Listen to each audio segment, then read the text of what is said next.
الحمد للہ وکفا والصلاة والسلام علی عباده الذین اصطفى خصوصا علی افضلهم وخاتم النبیین محمد الامین وعلی آلہ وصحبہ اجمعین اما بعد۔ پچھلی دو نشستوں میں ہم نے سورہ نون یا سورہ قلم کے پہلے رکوع کا مطالعہ مکمل کر لیا تھا۔ آج ارادہ یہ ہے کہ ہم دوسرے رکوع کا مطالعہ مکمل کریں، ہوگا وہی جو اللہ چاہے گا۔ اس میں بعض مضامین ہیں کہ جو قدر تفصیل طلب ہے، بہرحال اگر وقت میں برکت ہوئی تو انشاءاللہ آج ہم اس کو مکمل کر لیں گے۔ تو آئیے کہ پہلے ہم اس دوسرے رکوع کی تلاوت کر لیں۔ اعوذ باللہ من الشیطان الرجیم، بسم اللہ الرحمن الرحیم۔ ان للمتقین عند ربهم جنات النعیم افنجعل المسلمین کالمجرمین ما لکم کیف تحکمون ام لکم کتاب فیہ تدرسون ان لکم فیہ لما تخیرون ام لکم ایمان علینا بالغۃ الی یوم القیامہ ان لکم لما تحکمون سلہم ایہم بذالک زعیم ام لہم شرکاء فلیأتوا بشرکائہم ان کانوا صادقین یوم یکشف عن ساق ویدعون الی السجود فلا یستطیعون خاشعۃ ابصارهم ترہقهم ذلہ وقد كانوا يدعون الی السجود وهم سالمون فذرنی ومن یکذب بہذا الحدیث سنستدرجهم من حیث لا يعلمون واملی لهم ان کیدی متین ام تسألهم اجرا فهم من مغرم مثقلون ام عندهم الغیب فهم یکتبون فاصبر لحکم ربک ولا تکن کصاحب الحوت اذ نادى وهو مکظوم لولا ان تدارکہ نعمت من ربہ لنبذ بالعراء وهو مذموم فاجتباہ ربہ فجعلہ من الصالحین وَإِن يَكَادُ الَّذِينَ كَفَرُوا لَيُزْلِقُونَكَ بِأَبْصَارِهِمْ لَمَّا سَمِعُوا الذِّكْرَ وَيَقُولُونَ إِنَّهُ لَمَجْنُونٌ وَمَا هُوَ إِلَّا ذِكْرٌ لِّلْعَالَمِينَ صدق اللہ العظیم۔ رب اشرح لي صدری ویسر لي امری واحلل عقدۃ من لسانی یفقہوا قولی۔ اللہم ربنا الہمنا رشدنا واعذنا من شرور انفسنا۔ اللہم ارنا الحق حقا وارزقنا اتباعہ وارنا الباطل باطلا وارزقنا اجتنابہ، آمین یا رب العالمین۔ سورہ نون یا سورہ قلم کے اس دوسرے رکوع کے مضامین کو سمجھنے کے لیے چند باتیں تمہیدی گوشگزار کرنی ہیں۔ پہلی نمایاں بات جو اس سورہ مبارکہ کی تلاوت کے ذریعے سے خود بخود سامنے آتی ہے وہ یہ ہے کہ اس میں سٹائل 3-4 مرتبہ بدلا ہے۔ پہلے رکوع میں 3 سٹائل آپ کو ملیں گے۔ ابتدا میں بڑا دھیما انداز ہے، دلجوئی کا انداز ہے، 7 آیات چونکہ حضور سے خطاب ہے اور حضور کی دلجوئی اور تسلی کرنا مقصود ہے، جس پر ہم تفصیلاً غور کر چکے ہیں، لہذا وہ بڑا دھیما انداز، سمجھانے کا انداز، تسلی دینے کا انداز، دلجوئی کا انداز ہے۔ اس کے بعد آیت نمبر 8 سے شروع ہو کر اور آیت نمبر 16 تک، یہ 9 آیات، ان میں بڑی تیزی اور تندی، اظہار غضب، اس لیے کہ وہ ایک کردار جس کا کہ ہم پچھلے دونوں مرتبہ ذکر کر چکے ہیں کہ حضور کے مخالفین میں 3 قسم کے کردار تھے۔ ایک تو انتہائی ہر اعتبار سے خیر سے خالی، ابو لہب اس کا ایک نمایاں اس کی علامت، ایک وہ کہ جس کے اندر کچھ نہ کچھ خیر کے پہلو تھے، جرأت بھی تھی، جسارت بھی تھی، بہادری بھی تھی، بخل بھی نہیں تھا۔ وہ مخالفت تو کر رہا تھا لیکن یہ کہ علی الاعلان، ڈنکے کی چوٹ، حملہ آور ہو رہا تھا تو سامنے سے۔ اس کردار کا کی نمایاں مثال جو ہے وہ ابو جہل ہے۔ ایک درمیان میں کردار تھا اور اس پر اللہ تعالیٰ کا غضب سب سے زیادہ بھڑکا ہے قرآن مجید میں۔ یہ ہے ایک مصالحت انداز، مصالحت آمیز انداز، جس کو میں نے پہلے تعبیر کیا تھا کہ میٹھی چھری سے جسے ہم محاورتاً تعبیر کرتے ہیں، یا گڑ دے کر مارنے کی کوشش کہ کچھ مصالحت ہو جائے، اور وہ جو ایک شدید ترین امتحان سے ہم دو چار ہو گئے کہ حق سامنے آ گیا ہے، قبول کرتے ہیں تو طرح طرح کے مصائب سامنے آتے ہیں، اپنی مصلحتیں جو ہے وہ مانے ہیں اس حق کو قبول کرنے میں، نہیں کرتے ہیں تو اندر سے دل جو ہے بلابت کرتا ہے، ضمیر کاٹتا ہے۔ تو اس سے بچاؤ کی کوئی شکل ہو جائے، یعنی میں نے عرض کیا تھا یہ منافقانہ کردار ہے اور یہ مصالحانہ انداز اختیار کرتا ہے۔ وہ جو قانونی ایمان کی سرحد تھی اس کے جو ادھر رہ گئے وہ کافر تھے، لیکن گویا کہ انہیں ہم یہ کہیں گے کہ کافروں میں سے، مخالفین میں سے جو اس کردار کے حامل تھے وہ گویا کفر کے منافق تھے، اور جو کسی سبب سے اس پالے کو کراس کرائے ادھر آ گئے وہ مسلمانوں کے منافق تھے، مسلمانوں میں منافق تھے، جن کا دعویٰ یہ تھا کہ انما نحن مصلحون، ہم تو مصالحت کرنا چاہتے، اصلاح کرنا چاہتے، خام خواہ دنگا فساد اور خام خواہ یہ زیادہ اپنے موقف کے اوپر بہت ہی زیادہ تشدد جو ہے اس کا کیا حاصل ہے؟ تو یہ کردار ہے، اس پر اللہ کا غضب بھڑکا ہے ان آیات میں جو ہم پڑھ چکے ہیں۔ تو یہ دوسرا حصہ جو ہے سورہ مبارکہ کے پہلے رکوع کا، اس کا انداز جو ہے بڑا غضبناک انداز تھا۔ تیسرے حصے میں ایمان بالآخرہ کو ایک تمثیل کے پیرائے میں سمجھایا گیا، وہاں بھی بڑا دھیما انداز ہے، افہام و تفہیم کا انداز ہے۔ البتہ اب یہ جو دوسرا رکوع ہے 19 آیات پر مشتمل، اس میں ابتدا سے انتہا تک بہت ایک تیزی کے ساتھ ایک رد و قدع کا انداز ہے کہ جیسے مخالفت ہو رہی ہے اور مخالفین جو ہے وہ بھی اپنی سی کوئی دلیلیں پیش کر رہے ہیں، اور اس کے جواب میں اللہ تعالیٰ بھی اس بات آخرت بالخصوص اور نبی اکرم صلی اللہ علیہ وسلم کی نبوت و رسالت کے اس بات کے لیے دلائل دے رہا ہے۔ پھر اس میں رد و قدع جو ہے وہ شروع سے لے کر آخر تک ایک بحث و نزاع کی کیفیت، ایک رد و قدع کا انداز ہے۔ دوسری تمہید یہ کہ جیسا کہ میں نے عرض کیا تھا یہ چار جو ابتدائی صورتیں ہیں، ابتدائی اس معنی میں کہ ان کے شروع میں بالکل ابتدائی وحی والی آیات شامل ہیں، سورہ علق، سورہ نون، سورہ مدثر، سورہ مزمل۔ ان چاروں میں تین مضمون مشترک ہیں۔ آغاز میں حضور سے خصوصی خطاب، جیسے کہ اس سورہ مبارکہ میں ہم پڑھ چکے ہیں، سورہ مزمل میں ہے، سورہ مدثر میں ہے، سورہ علق میں ہے۔ دوسرے یہی جو ابھی میں نے جس کا جائزہ آپ کے سامنے پیش کر دیا، مخالفین کے ساتھ ان کے کردار کو سامنے لا کر پھر ان پر اللہ تعالیٰ کا جو غضب ظاہر ہو رہا ہے، یہ دوسرا حصہ ہے۔ کہیں ابو جہل کی شخصیت سامنے ہے، کہیں ولید بن مغیرہ کی شخصیت ہے،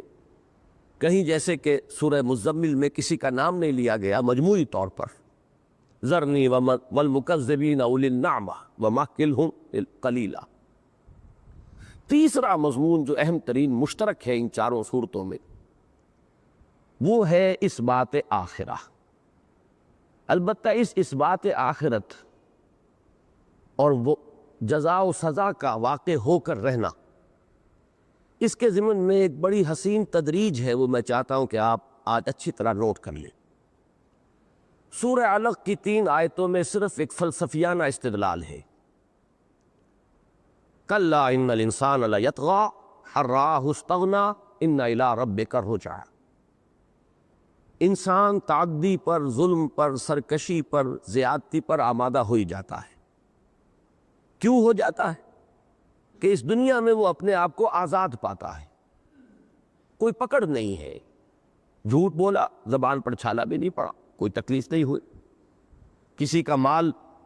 ظالمانہ طور پر ہتھیا لیا اور ہڑپ کر گئے، کوئی نقصان نہیں ہوا، کوئی پیٹ میں درد تک نہیں ہوا۔ تو یہ جو اخلاقی قانون ہے جو یہاں آپریٹنگ نہیں ہے، فزیکل لاز آر آپریٹو، تبھی قوانین یہاں پر نافذ ہے۔ آپ انگارے کو ہاتھ میں سے چھوئیں گے، چھالا پڑ جائے گا، ہاتھ جل جائے گا، زبان پر رکھیں گے، زبان پر چھالا پڑے گا، زہر کھائیں گے، مر جائیں گے۔ لیکن یہ کہ یہ سب کچھ آپ حرام خوری کرتے رہیے، اس کا کوئی نتیجہ یہاں ظاہر نہیں ہوتا، اس لیے انسان بڑھتا چلا جاتا ہے، اس کی جسارت، جرأتیں جو ہے لا یطغی، طغیانی اور سرکشی جو ہے وہ بڑھتی چلی جاتی ہے۔ الراہ استغنیٰ، دیکھتا ہے اپنے تئیں آزاد، کوئی پکڑ نہیں، کوئی محاسبہ نہیں، کوئی جزا سزا نہیں۔ اب اس کا ایک ہی علاج ہے، ان الی ربک الرجعی، یقیناً تیرے رب کی طرف لوٹنا ہے۔ یہ یقین دل میں بیٹھ جائے تو اب یہ چیز ہے کہ جو انسان کو عدل پر، انصاف پر، سچائی پر، نیکی پر، خیر پر قائم رکھے گی۔ یہ فلسفہ ہے، اور میں عرض کر چکا ہوں کانٹ کے حوالے سے کہ اس مورل لاء کو کانٹ نے استعمال کیا اے کریٹیک آف پریکٹیکل ریزن میں اس بات باری تعالیٰ کے لیے۔ قرآن مجید اس اخلاقی قانون کو یا مورل لاء کو اس بات باری تعالیٰ کے لیے استعمال نہیں کرتا، لیکن اس بات آخرت کے لیے اس دلیل کو لاتا ہے کہ آخرت پر ایمان کے بغیر اس دنیا میں انسان کا کوئی اخلاقی رویہ ممکن نہیں، اس کے لیے کوئی بنیاد نہیں، اساس نہیں۔ میں کیوں جھوٹ نہ بولوں جبکہ جھوٹ بولنے میں مجھے فائدہ ہوتا ہے؟ میں کیوں سچ بولوں جبکہ سچ بولنے میں نقصان ہو رہا ہے؟ اے دیانت بر تو لعنت از تو رنجے یافتم، اے خیانت بر تو رحمت از تو گنجے یافتم۔ خیانت سے خزانہ ملتا ہے، دیانت سے اپنا بھائی بھی ناراض ہو جاتا ہے، سچ بات کہیے تو بھائی بھی ناراض ہوگا، والدین بھی ناراض ہو جائیں۔ تو کیوں انسان سچ بولے،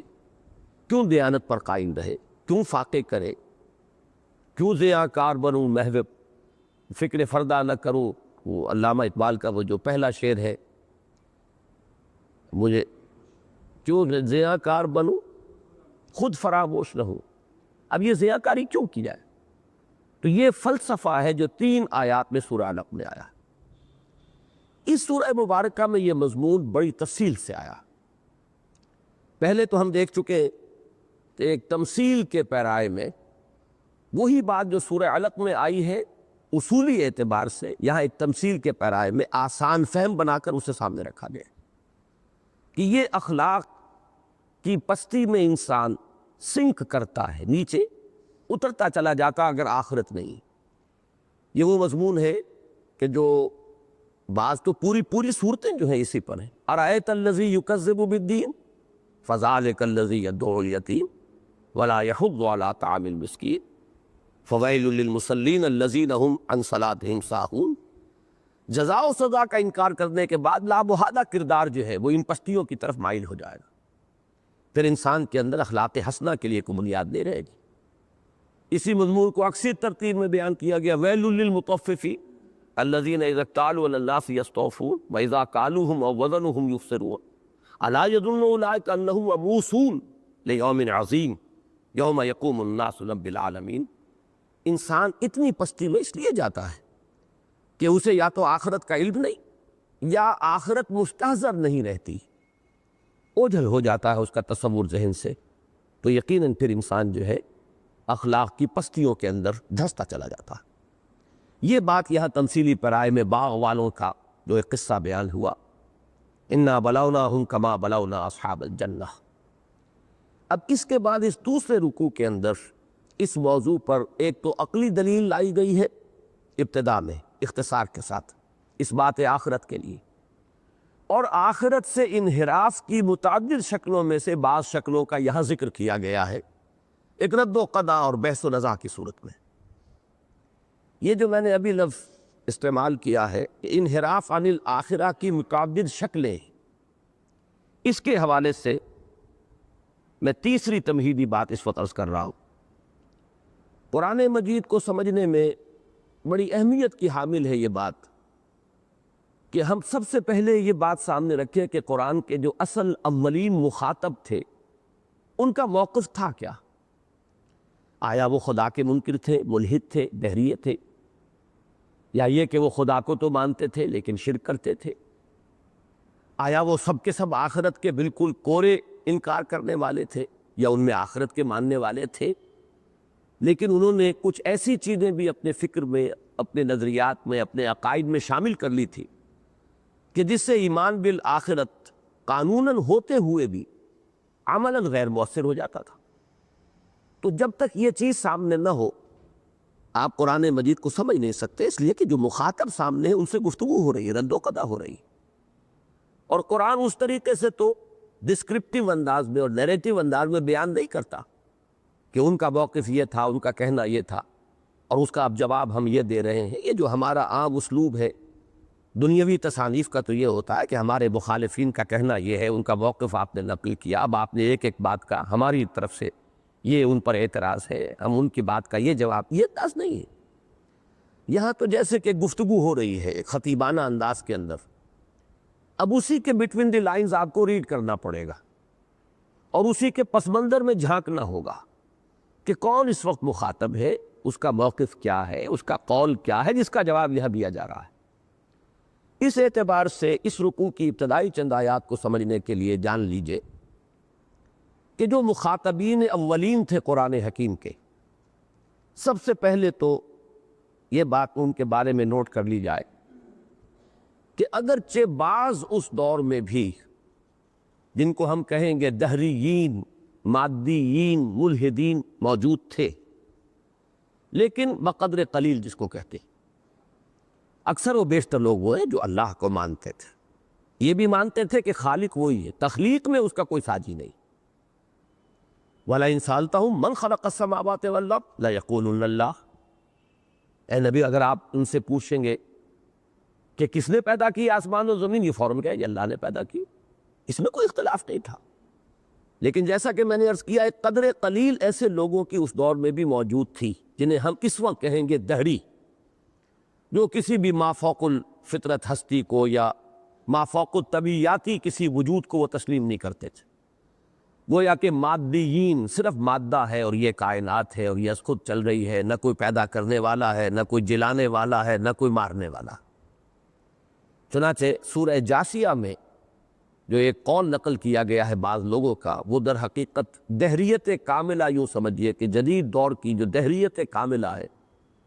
اس کے پورے فلسفے کو ایک آیت میں سمو لیا گیا۔ یہ سورہ جاسیہ کی آیت نمبر 34 ہے۔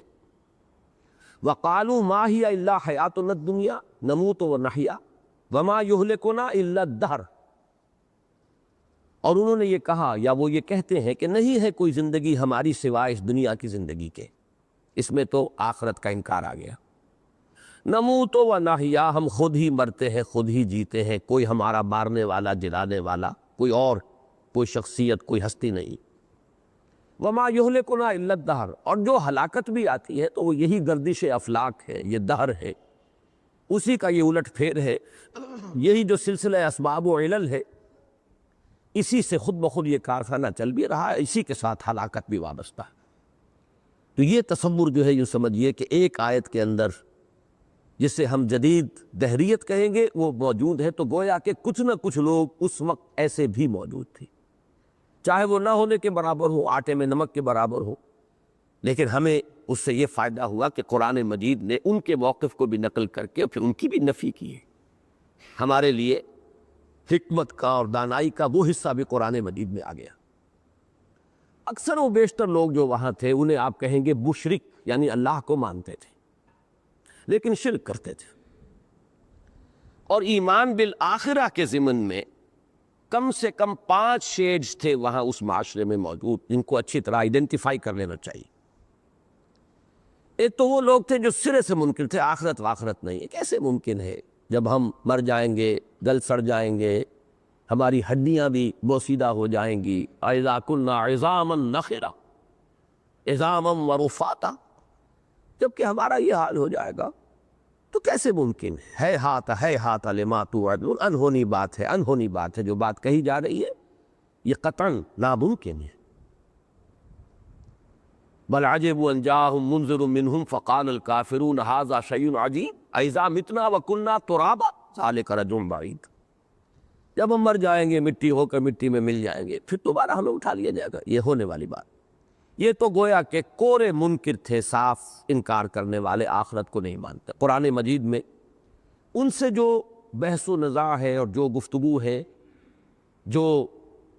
ان کے خلاف، ان کے اس موقف کے خلاف ان پر جو حجت قائم کی گئی ہے، اس صورت میں وہ مضمون نہیں ہے۔ یہ مضمون جو ہے آپ کو اس 29ویں پارے میں سورہ قیامہ میں ملے گا، پورے شد امت کے ساتھ، پورے زور شور کے ساتھ، اور اس میں اللہ تعالیٰ کی صفت قدرت کے حوالے سے ساری بات ہوتی ہے کہ اگر تم اللہ کو مانتے ہو تو بتاؤ کہ تم اللہ کو، کس اللہ کو مانتے ہو؟ عاجز و لاچار اللہ کو مانتے ہو یا علی کل شیء قدیر اللہ کو مانتے ہو؟ اگر وہ علی کل شیء قدیر ہے تو گویا کہ تم خود اپنی نفی کر رہے ہو، ایک ایسی ہستی کو مانتے ہو جو ہر شے پر قادر ہے، اور پھر کہتے ہو کہ کیسے کرے گا وہ؟ الیس ذالک بقادر علی یحیی الموتیٰ، کیا وہ ہستی جو تمہارے نزدیک تم اگر تسلیم کرتے ہو کہ وہ اومنی پوٹنٹ ہے، علی کل شیء قدیر ہے، تو کیا وہ اس پر قادر نہیں ہوگی کہ مردہ کو زندہ کر دے؟ پھر اس پر استدلال لایا جاتا ہے کہ جس نے تمہیں اس گندے پانی سے بنا کھڑا کیا، پورا انسان بنا دیا ایک بوند سے، اس کی خلاقی کے بارے میں کیا تصور ہے تمہارا؟ پھر کیا تم یہ سمجھتے ہو افعینا بالخلق الاول، کیا ہماری وہ قوت تخلیق ختم ہو گئی؟ کیا ہم عاجز آ گئے اب؟ یہ مختلف انداز ہے۔ مثبت انداز میں فرمایا جاتا ہے اللہ الذی یبدأ الخلق ثم یعیدہ، وہی ہے جو پہلے بھی پیدا کرتا ہے اپنی مخلوق کو، پھر اس کا اعادہ بھی کرے گا۔ تو جو پہلے پیدا کر سکتا ہے اسے دوبارہ اس کو پیدا کرنا کیسے مشکل ہو گیا؟ حالانکہ عقل عام بھی یہ حکم لگائے گی کہ کسی کام کو پہلی مرتبہ کرنا مشکل ہوتا ہے، ایک دفعہ آپ نے کر لیا ہو تو اب تو اس کو ریپیٹ کرنا ہے، وہ تو آسان ہو جائے گی۔ تو یہ رد و قضا ہے ان لوگوں سے کہ جو آخرت کے سرے سے منکر تھے، بعث بعد الموت کو محال سمجھتے تھے، انہونی بات سمجھتے تھے۔ اس سورہ مبارکہ میں ان سے بحث نہیں ہے۔ اب اس کے بعد آئیے وہ دوسرا جو حصہ ہے اس انحراف عن الآخرہ کا، وہ اس موقف پر کہ آخرت تو ہے، ہوگا، اللہ کے پاس جانا ہے، اس کے لیے عقلی دلائل ہے، شواہد ہے، سب کچھ ہی، لیکن اب انہوں نے اس کے ساتھ کچھ چیزیں شامل کی۔ نمبر ایک، ہمارے کچھ شرکاء ہیں وہ ہمیں بچا لیں گے، شفاعت باطلہ، ہؤلاء شفعاؤنا عند اللہ۔ معلوم ہوا کہ جب، جیسے کہ آپ کو ریاضی میں معلوم ہے کہ زیرو سے بڑی رقم ضرب کھائے گی، زیرو ہو جائے گی۔ اب وہ آخرت کا ماننا، بعث بعد الموت کو تسلیم کرنا، سب غیر مؤثر ہو گیا، زیرو ہو گیا جب آپ نے اس کے ساتھ یہ شفاعت باطلہ کا تصور قائم کر لیا کہ وہاں ہمارے چھڑانے والے ہیں، کچھ ہیں جن کی ہم ڈنڈوت کرتے ہیں، ہم ان کو چڑھاوے چڑھاتے ہیں، آخر چادریں چڑھاتے رہے ہم جا کر، بڑی بڑی قیمتی چادریں، بڑی بڑی ہم نے دیریں چڑھائی ہیں، کیا کے لیے چڑھائی؟ اور ان بتوں کے سامنے آ کے ڈنڈوت کرتے ہیں ہم، چڑھاوے چڑھاتے ہیں، یہ کس لیے؟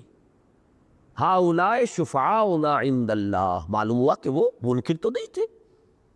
جو شفاعت باطلہ کا تصور رکھتا ہے وہ آخرت کو مانتا ہے تو شفاعت کی ضرورت کو محسوس کرتا ہے، لیکن یہ کہ اس تصور کے ساتھ، جیسا کہ میں عرض کر چکا ہوں، یہ بالکل ایسے ہی ہے جیسے زیرو سے ضرب دے دی گئی، اب وہ زیرو ہے۔ وہ آخرت کا ایمان یا اقرار یا اس بات یا بعث بعد الموت کو تسلیم کرنا بالکل غیر مؤثر ہو گیا اس شفاعت باطلہ سے ضرب کھا کر۔ دوسری ایک جو اس سے صورت ہے انحراف کی، اس سے نسبتاً ہلکی، یہ میں بہت ثقیل چیزوں سے ہلکی چیزوں اور لطیف چیزوں کی طرف آ رہا ہوں تدریجاً، وہ یہ کہ ہم اللہ کے پسندیدہ لوگ ہیں، we are the chosen people of the Lord، ہماری ایک نسلی نسبت ہے، ابراہیم کی اولاد ہے، نحن ابناء اللہ واحباؤہ، ہم تو اللہ کے بیٹوں کے مانند ہیں، اس کے بڑے چہیتے ہیں، لاڈلے ہیں۔ اب یہ سب سے زیادہ نمایاں طور پر یہ موقف تھا یہود کا، اور آج کل بھی آپ کو معلوم ہے کہ ان کا تو یہ مستقل فلسفہ ہے، we are the chosen people of the Lord۔ جب ہم اس کے چنیدہ لوگ ہیں، پسندیدہ لوگ ہیں، ہم ایک برتر نسل ہیں، اب ابراہیم کی اولاد ہیں، تو ہم تو یقیناً سیغفر لنا، ہمیں بخش دیا جائے گا۔ اور اگر بالفرض باقی نوع انسانی کی آنکھوں میں دھول جھونکنے کے لیے اگر ہمیں جہنم میں ڈالا بھی گیا تو لن تمسنا النار الا ایاما معدودات، ہمیں آگ نہیں چھو سکتی مگر گنتی کے چند دن، اس سے زائد نہیں۔ یہ دوسرا ہے تصور، اور اسی کے ساتھ شامل کر لیجئے یہ تو ایک نسلی نسبت تھی، ایک گروہی نسبت بھی ہوتی ہے جو ہمارے ہاں موجود ہے، جو کچھ بھی ہے لیکن تیرے محبوب کی امت میں ہے، امت مرحومہ۔ اب معلوم ہوا کہ چونکہ ہمارا ایک تعلق ہے، نسبت ہے محمد الرسول اللہ صلی اللہ علیہ وسلم کے نام کے ساتھ، ہم نام لیوا ہیں، لہذا جو بھی ہمارے عمل ہو، جو کردار ہو، جو بھی کچھ ہو وہ اپنی جگہ پر ہے، لیکن یہ نسبت جو ہے یہ ضمانت ہے کہ بہرحال وہاں ہمارے ساتھ پریفرنشل ٹریٹمنٹ ہوگا۔ یہ دوسرا انحراف ہے۔ تیسرا انحراف جس پر کہ یہاں اس رکوع میں گفتگو ہو رہی ہے وہ یہ ہے، اس کے قرآن مجید میں کئی جگہ اس کا تذکرہ آیا، وہ میں بعد میں اس کے حوالے دوں گا، اس وقت تو اصولی طور پر بات سمجھ لیجیے کہ اصحاب ثروت، اصحاب دولت و وجاہت، انہیں یہ ذرہ ہو جاتا تھا کہ جب اللہ نے ہمیں یہاں عزت دی، دولت دی، سرمایہ دیا، اقتدار عطا فرمایا تو یقیناً ہم اس کے چہیتے ہیں، اور جب ہم اس کے چہیتے ہیں تو اس کا یہی چہیتا ہونا دلیل ہے کہ ہمیں آخرت میں بھی ملے گا، اور جب وہ ہم سے محبت کرتا ہے اس کی محبت کی علامت سے کہ اس نے ہمیں یا دولت دی، ثروت دی، وجاہت دی، عزت دی، تو اس کی بنیاد پر اپنے چہیتے ہونے کا ذوق کہ یقیناً ہمارے اندر کوئی بات ہے، کوئی نہ کوئی سرخاب کا پر ہمیں آخر لگا ہوا ہے، تبھی تو اللہ نے ہمارے ساتھ یہ معاملہ کیا ہے، ورنہ یہیں پر ہے وہ جو اقبال نے عقاب کا اور چیونٹی کا مکالمہ لکھا ہے کہ تو رزق اپنا ڈھونڈتی ہے خاک راہ میں نہ سپہر کو نہیں لاتا نگاہ میں۔ ایسی بھی مخلوق ہے اللہ کی کہ جو دو وقت کے روٹی کے لیے جو ہے وہ در بدر مانگتی پھرتی ہے، اور ایک ہم ہے کہ ہمارے پاس دولت کے انبار لگے ہیں۔ تو دیکھیے ایمان باللہ کتنا ان کا قوی ہے کہ اللہ ہے، اس نے ہمیں پسند کیا ہے، اس نے ہمیں یہ سب کچھ دیا ہے، تو اگر اس نے ہمیں یہاں یہ سب کچھ دیا تو وہاں کیوں نہیں دے گا؟ اور آخری اور موسٹ سٹل انداز جو ہے وہ یہ ہے کہ اللہ تو بڑا کریم ہے، رحیم ہے، غفور ہے، رؤوف ہے، اسے کیا لینا ہے عذاب دے کر؟ یہ آخری بات ہے کہ یہ تو سب کچھ شاید ایسے ہی صرف دھمکیاں ہیں جو دے دی گئی ہیں، جیسے باپ کبھی سخت دھمکی دے دیتا ہے اپنی اولاد کو، اس کے مطلب یہ نہیں ہوتا کہ وہ واقعی ایسا کر گزرے گا، یہ گویا کہ اس طرح کی باتیں ہیں جو کہی جا رہی ہیں، ورنہ اللہ بڑا غفور، بڑا رحیم، بڑا کریم، بڑا نکتہ نواز، بڑا ذرہ نواز، باتیں ساری صحیح، لیکن کلمۃ حق ارید بہ الباطل، بات صحیح ہے لیکن اس سے جو نتیجہ نکالا جا رہا ہے وہ باطل ہے۔ اس کو قرآن کہتا ہے ما غرک بربک الکریم، یہ اللہ کی شان غفاری اور شان کریمی کے اوپر دھوکہ انسان کھاتا ہے۔ وہ جہاں غفور و رحیم ہے وہاں منتقم بھی ہے، شدید ذو انتقام، بڑا شدید انتقام لینے والا بھی ہے، شدید العقاب، بہت سخت سزا دینے والا۔ اس کی یہ دونوں شانیں سامنے رہیں تب تو انسان کا طرز عمل درست رہے گا، اور اگر اس میں عدم توازن پیدا ہو جائے تو اللہ ہی کے نام پر شیطان دھوکہ دیتا ہے۔ وَغَرَّكُمْ بِاللَّهِ الْغَرُورُ، اس دھوکے باز نے تمہیں اللہ پر کا نام لے کر دھوکہ دیا ہے۔ یہ گویا کہ سب سے زیادہ لطیف انداز، جس کو میں نے ابھی کہا سٹل انداز جو ہے شیطان کا دھوکہ دینے کا، وہ یہ۔ تو یہ ہے انحراف عن الآخرہ کی مختلف صورتیں، جن میں سے بعض اس سورہ مبارکہ کے دوسرے رکوع کی ابتدائی آیات میں آ رہی۔ اب آئیے ان تمہیدی باتوں کے بعد اب ہم سلسلے وار مطالعہ کر رہے ہیں۔ ان للمتقین عند ربہم جنات النعیم، اگرچہ رکوع کے نشان کا فصل یہاں حائل ہو گیا ہے لیکن جوڑ لیجئے، پہلے رکوع کی آخری آیت کیا تھی؟ کذالک العذاب ولعذاب الآخرۃ اکبر لو کانوا یعلمون، اس طرح عذاب آتا ہے جیسے کہ اس تمثیل میں یا اس واقعے میں، اس قصے میں بیان کیا گیا کہ انسان سمجھ رہا ہوتا ہے وہ ہواؤں میں اڑ رہا ہوتا ہے جبکہ اس کا پرچہ چاک ہو چکا ہوتا ہے، اچانک اس کے سامنے وہ تباہی اور بربادی آتی۔ کذالک العذاب، اس طریقے سے اچانک وہ عذاب سامنے آتا ہے۔ ولعذاب الآخرۃ اکبر، اور آخرت کا عذاب تو بہت بڑا ہے، اس لیے کہ دنیا میں جو بھی اس قسم کے حوادث ہوتے ہیں تو تلافی مافات کا موقع ہے، پھر کوشش ہو سکتی ہے۔ ایک فصل برباد ہو گئی، دوسری فصل کے لیے انسان جو ہے کمر کس لیتا ہے، محنت کرتا ہے، امید کرتا ہے کہ اللہ تعالیٰ میرا جو یہ نقصان ہوا ہے اس کی بھی اللہ تعالیٰ کی طرف سے تلافی ہو جائے گی، یہ فصل امیدوں کی ہمدم اس بار بھی غارت جائے گی۔ لیکن یہ ہے کہ پھر انسان کوشش کرتا ہے، دھرتی کے کونے کھدروں میں پھر اپنے لہو کی کھاد بھرو، پھر مٹی سینچو اشکوں سے، پھر اگلی رت کی فکر کرو۔ لیکن یہ کہ وہ جو آخرت والا معاملہ ہو رہا پھر کوئی موقع نہیں ہے، اس لیے وَلَعَذَابُ الْآخِرَةِ أَكْبَرُ لَوْ كَانُوا يَعْلَمُونَ۔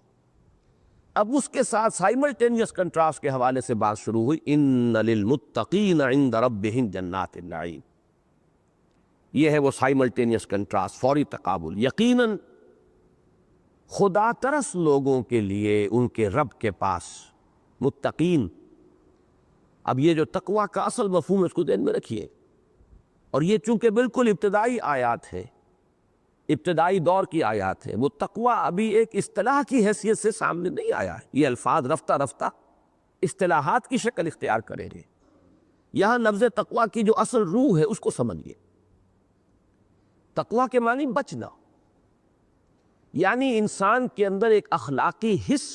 جو اللہ نے ودیت کی ہوئی ہے، وہ اخلاقی حس اگر بیدار ہے تو وہ روکتی ہے، اندر ہی سے اسے کوئی چیز جو ہے، اندر ہی سے کوئی بریک لگتا ہے، یہ کام غلط ہے مت کرو، یہ چیز صحیح نہیں ہے، اس پر تمہارا حق نہیں ہے، مت ہاتھ بڑھاؤ۔ یہ بچنا ہے جس کو کہ انسان وہ اپنی اندرونی آواز، اپنی اخلاقی حس کی وجہ سے، اور اس کے مقابلے میں آخری پارے میں سورۃ اللیل میں جو آیا ہے استغنا،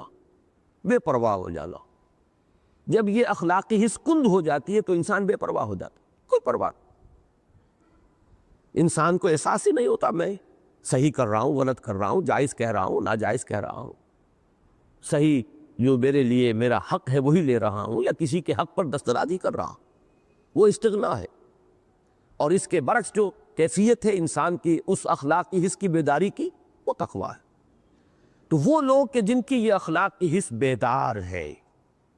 ان للمتقین عند ربہم جنات النعیم، ان کے لیے ان کے رب کے پاس نعمتوں والے باغات ہیں۔ اب جب یہ منفی اور مثبت دونوں انداز میں جزا و سزا کا اس بات ہو گیا، وہ تمہیدی بات جو میں کہہ رہا تھا اس میں ایک بات کا اضافہ کر لیجئے، اس صورت میں بھی آپ کو یوم القیامہ کا تصور نہیں ملے گا، ابھی باقاعدہ قیامت کا تصور اور جہنم کا ذکر نام لے کر وہ یہاں نہیں آ رہا۔ جیسا کہ میں عرض کر رہا ہوں کہ یہ تدریجاً ایک مضمون کا ان صورتوں کو اس لیے میں بار بار تقابلی مطالعہ کرا رہا ہوں۔ سورہ علق میں بھی یوم الآخرہ کا ذکر نہیں ہے، جہنم کا ذکر نہیں ہے۔ سورہ نون میں بھی نہ جہنم کا ذکر ہے، نہ اس کے عذاب کی تفصیل ہے، نہ اس کے شدائد کا ذکر ہے، کچھ نہیں، صرف قصوراً وہاں لفظ آیا ہے ان الی ربک الرجعی۔ اب یہاں پر ایک تصور آخرت کا دیا جا رہا ہے، آخرت ہے، کوئی اور زندگی ہے، پچھلی زندگی ہے۔ اس سے آگے خاص طور پر یوم القیامہ جس کا تصور کہ پھر بہت ہی وضاحت کے ساتھ آیا ہے، سورہ مزمل میں بھی ہے، سورہ مدثر میں ہے، یوم یجعل الولدان شیبا السماء منفطر بہ، اس کا ذکر جو ہے سورہ مزمل میں آپ کو ملا ہے، سورہ مدثر میں آئے گا، فَإِذَا نُفِخَ فِي الصُّورِ فَإِذَا نُقِرَ فِي النَّاقُورِ فَذَلِكَ يَوْمَئِذٍ يَوْمٌ عَسِيرٌ عَلَى الْكَافِرِينَ غَيْرُ يَسِيرٌ۔ اب وہ جا کر مرتکز ہو رہا ہے یوم القیامہ پر سے۔ اور پھر جہنم کا ذکر، ان لدینا انکالا وجحیما وطعاما ذا غصۃ وعذابا الیما۔ اور سورہ مدثر میں وہ جو جہنم کا جب ذکر آیا ہے، تو اس لیے اس تدریج کو ذہن میں رکھیے کہ یہاں پر ایک آخرت کا اجمالی تصور اور اس میں منفی اور مثبت جب دونوں باتیں آ گئی، اب دلیل آ رہی ہے افنجعل المسلمین کالمجرمین ما لکم کیف تحکمون، کیا ہم اپنے فرما برداروں کو اپنے مجرموں کے برابر کر دیں گے؟